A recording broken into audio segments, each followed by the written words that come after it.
Hello guys, നമ്മളിന്ന് പോകുന്നത് കണ്ടിച്ചാൽ മരാട്ടമനയിലാട്ടോ. മരാട്ടമനയിലുള്ള കാഴ്ചകൾ നമുക്ക് കാണാം. മരാട്ടമനയെ കുറിച്ച് പറയുകയാണെന്ന് വെച്ചാൽ ചരിത്രങ്ങൾ ഒരുപാടുള്ള സ്ഥലമാണ്. അപ്പോൾ ചരിത്രങ്ങളെക്കുറിച്ചൊന്നും നമ്മൾ പറയുന്നില്ല. നമ്മളെന്ന് പറയുന്നത് എന്താ വെച്ചാൽ അവിടെയുള്ള കുടുംബക്ഷേത്രത്തെ പറ്റിയാണ് നമ്മൾ പറയുന്നത്. ഒരുപാട് പേർക്ക് കാര്യസാധ്യത നടന്നുകൊണ്ട് അടുത്ത വഴിപാടായിട്ടുള്ള അപ്പം വഴിപാടിനെ കുറിച്ചാണ് പറയുന്നത്.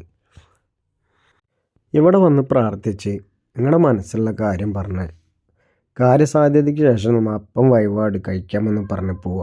അങ്ങനെ നിങ്ങളുടെ മനസ്സിൽ കരുതിയ കാര്യങ്ങൾ നടന്നു കഴിഞ്ഞാൽ വഴിപാട് കഴിക്കും. അങ്ങനത്താണ് ഇവിടുത്തെ പ്രധാനമായിട്ടുള്ള വഴിപാട്. ഇവിടുത്തെ പ്രതിഷ്ഠ ഗണപതിയാണ് കേട്ടോ. ഗണപതിക്കുള്ള ഉണ്ണിയപ്പമാണ് നമ്മളവിടെ വഴിപാടായിട്ട് നേരുന്നത്. ഇങ്ങനെ നമ്മൾ വഴിപാട് കഴിച്ച് പ്രാർത്ഥിച്ചാൽ നമ്മുടെ കാര്യങ്ങൾ നടക്കുന്നതാണ്. അപ്പോൾ നമുക്ക് നേരെ അമ്പലത്തോട്ട് പോകാം. നമ്മൾ അമ്പലത്തിൻ്റെ അവിടുത്തെ ഫസ്റ്റ് തന്നെ ആൽമരത്തിലെത്തിട്ടോ. അങ്ങനെ നമ്മൾ ആൽമരം കഴിഞ്ഞ് പോയാൽ ഇതാ കാണുന്ന മനയാണ് നമ്മുടെ മരയാട്ടുമന. ഇന്ന് ഞായറാഴ്ച ആയതുകൊണ്ടാവും ആളുകളുണ്ട് കേട്ടോ. പിന്നെ ക്ഷേത്രം ഉള്ളിലാണെങ്കിലും ഇവിടെ പുറത്ത് നിന്നാണ് തൊഴാൻ പറ്റുക കേട്ടോ.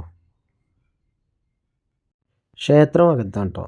ക്ഷേത്രത്തിൻ്റെ അകത്ത് കയറി തൊഴാൻ പറ്റില്ല. ആ ജനവാതിലിൻ്റെ അവിടെ നിന്നാൽ നമുക്ക് വിഗ്രഹം കാണാൻ പറ്റും.